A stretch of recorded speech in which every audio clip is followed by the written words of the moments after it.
The door behind the rainbow. Once upon a time, in a quiet village surrounded by green hills and silver rivers, lived a boy named Hadi. He was a curious child, always asking questions about the stars, the wind, and the colors in the sky. Every afternoon, after school, Hadi would sit by the lake near his house and watch the reflection of rainbows after the rain. He often wondered, where does the rainbow start and where does it end? One day, after a heavy rain, the sky cleared and the most beautiful rainbow Hadi had ever seen appeared. It was bright and shining, its colors so vivid that they looked almost alive. The rainbow seemed to touch the ground just beyond the forest. Hadi's heart filled with excitement.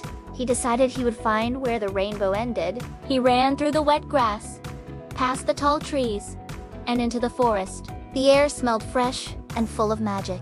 As he walked deeper, the colors of the rainbow seemed to grow stronger. Then, suddenly, something shimmered in front of him, a small wooden door glowing faintly with all the colors of the rainbow. It stood between two large rocks, as if it had been waiting for someone to find it.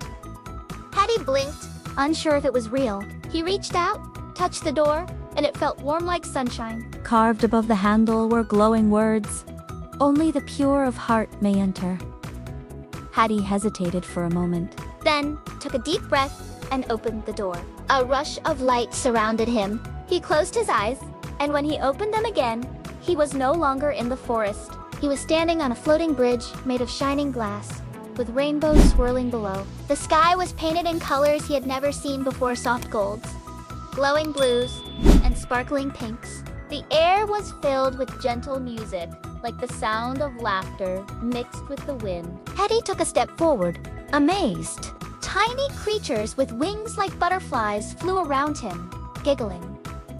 One of them landed on his shoulder. It was no bigger than his hand, with eyes as bright as stars. "Welcome, traveler," said the little creature in a soft, musical voice. "I am Lumi, guardian of the rainbow path." "Where am I?" Hadi asked, his voice trembling with wonder. "You are in the land behind the rainbow," Lumi said. "It is a place where colors live and dreams are born." "But it has been fading. The light grows weaker every day." "Why?"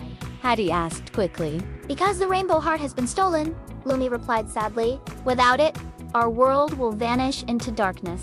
Only someone brave and kind can bring it back." Hadi's eyes widened. "Can I help?"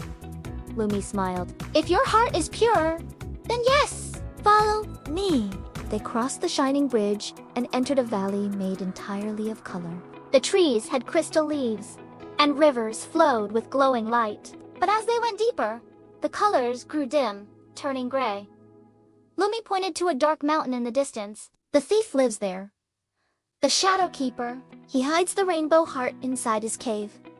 Hadi's heart pounded, but he nodded. "I'll go," he said. Lumi touched his forehead, leaving a mark that shimmered like light.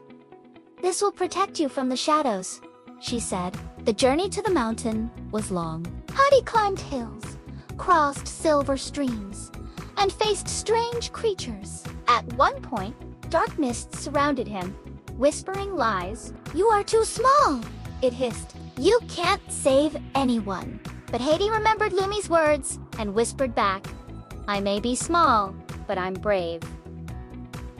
The mist disappeared. Finally, he reached the cave of the Shadow Keeper. It was cold and silent. Inside, he saw a giant creature made of darkness, with eyes that glowed red. The rainbow heart floated behind him, dim and pale. The Shadow Keeper roared, "Who dares to enter my realm?" Hadi stepped forward, his legs shaking but his voice steady. "I am Hadi, and I've come to bring the light back." The Shadow Keeper laughed. "You, a child? You think you can defeat me?" Hadi looked at the glowing mark on his forehead and remembered Lumi's words, "Only the pure of heart may enter." He took a deep breath and said, "I don't need to fight you. I just need to remind you of the light." The Shadow Keeper stopped laughing. For a moment, the cave was silent. Hadi walked closer. "Once, you were part of the rainbow too," he said softly. "Don't you remember what it felt like to shine?" The Shadow Keeper trembled. A tear of light fell from his dark form, landing on the ground like a diamond. Slowly, the shadows began to fade, and the creature shrank until it was nothing more than a small, gray figure. The rainbow heart rose into the air, glowing brighter and brighter until it filled the whole cave with color. Hadi shielded his eyes. When he looked again, the Shadow Keeper was gone, and the world was full of light once more. Lumi appeared beside him, smiling with joy. You did it, Hadi, she said. You brought back the heart? The land behind the rainbow will live again. All around them, the sky filled with shining colors, more beautiful than ever. The rivers of light began to flow again, and the air sparkled with laughter. Hadi felt warmth all around him. He closed his eyes and when he opened them, He was standing once again in the forest, the rainbow still glowing in the sky above. For a moment, he wondered if it had all been a dream. But when he looked at his hand, he saw the faint shimmer of Lumi's mark still glowing on his skin. He smiled. He knew the land behind the rainbow was real, and he had saved it. From that day on, whenever it rained and a rainbow appeared, Hadi would look toward the forest and whisper, "I remember." And sometimes, just for a second, he could hear a soft, musical laugh carried by the wind. Lumi's laugh. The rainbow shone a little brighter each time, as if it was smiling back at him. Moral. True courage comes from kindness and believing in the light within your heart even when the world around you seems dark.